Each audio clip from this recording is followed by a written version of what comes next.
So it's been a month since the London property market opened again. So how are things going? Well, make sure to check out this video as I'm going to share with you the latest property market statistics and updates.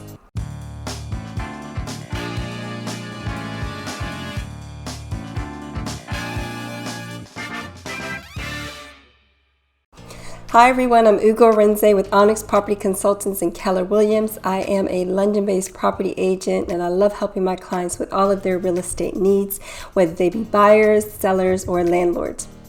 On my YouTube channel, I put out weekly videos about the London property market, so make sure to subscribe and so you don't miss a thing. And hit that notification bell so you get alerted when the latest video has come out. Back on May 13th, the government reauthorized the London property market to reopen. And since then, we've definitely seen a spike and flurry of activity. But the question is this really a barometer or forecaster of how the rest of the market is going to play out for the rest of the year? In today's video, we're checking in on the London property market dynamics. Even though we're still in the middle of a pandemic, we are starting to see the UK economy start to open up. There's a lot of uncertainty as to what's going to actually happen in the London property market. For many buyers, they're wondering if now is a good time to buy or if they should sit on the sidelines and wait for longer.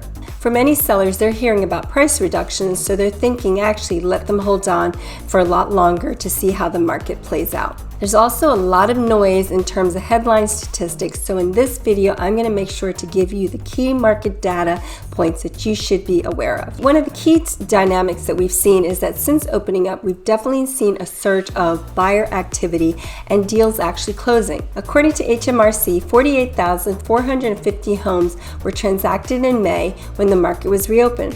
Though this is a 50% decline of volume from a year ago, there was immediate activity as soon as the green light was given to transact again. As of the end of June, according to online property portal Zoopla, the average price for a London property was $595,443, a decline of 10.35% from a year ago and a 3.75% decline since March of 2020. In terms of property types, London flats sold for an average of $482,000 and terrace homes for about $641,000. It's further predicted that London prices will fall this year on average 5% from last year. Forecasts, though, are that prices will rise again in 2021 by 2% and 4.3% in 2022. Before the pandemic hit in the UK, forecasts were for a 2% rise in 2020 and a 2.8% rise in 2021. So you can see the impact of the pandemic on the forecasts. Other cause for concern is that while we still have a pandemic going on, Brexit still is an unknown as the government is in the midst of negotiating with the EU as well as other foreign countries. So given what I've mentioned, do you have some major concerns about the London property market? Make sure to leave me a comment in the section below. And while we recognize that some of the numbers I've mentioned are dire, buyers are actually still jumping back in the market as of right now.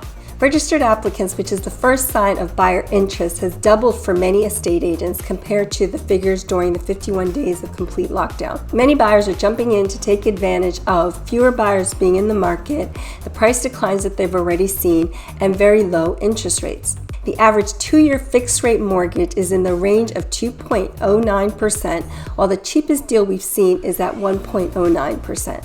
The cheapest 5-year deal we've seen is at 1.34% with a 60% loan to value.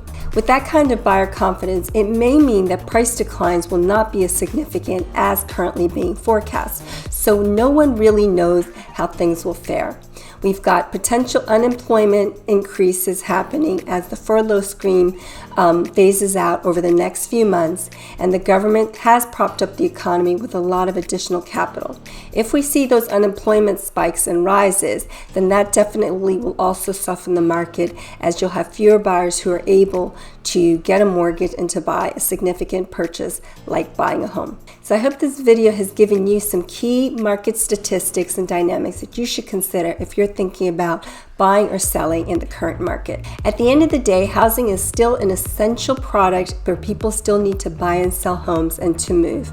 It's really important that you do your own homework and make sure that you're familiar with what's happening in your current area, because definitely one of the things we see are micro economies and micro sections. So what might be happening in, say, Kensington might not be the same dynamics that are happening in Islington or Old Street, or what's happening in prime central London might might not be the same as what's happening in Zone 2 or Zone 3. So it's really important that you're familiar with what's happening in your local area.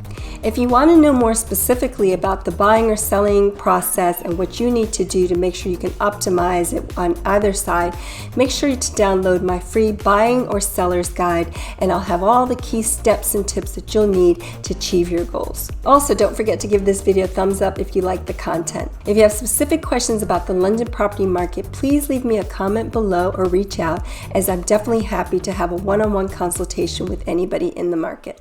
Thanks so much for watching. Make sure to check out the other videos on my YouTube channel where I feature the London property market and showing off all the fabulous things to do in this city. And don't forget to hit the subscribe button so you don't miss a thing. So that's Ugo Arense with Onyx Property Consultants and Keller Williams. Bye for now.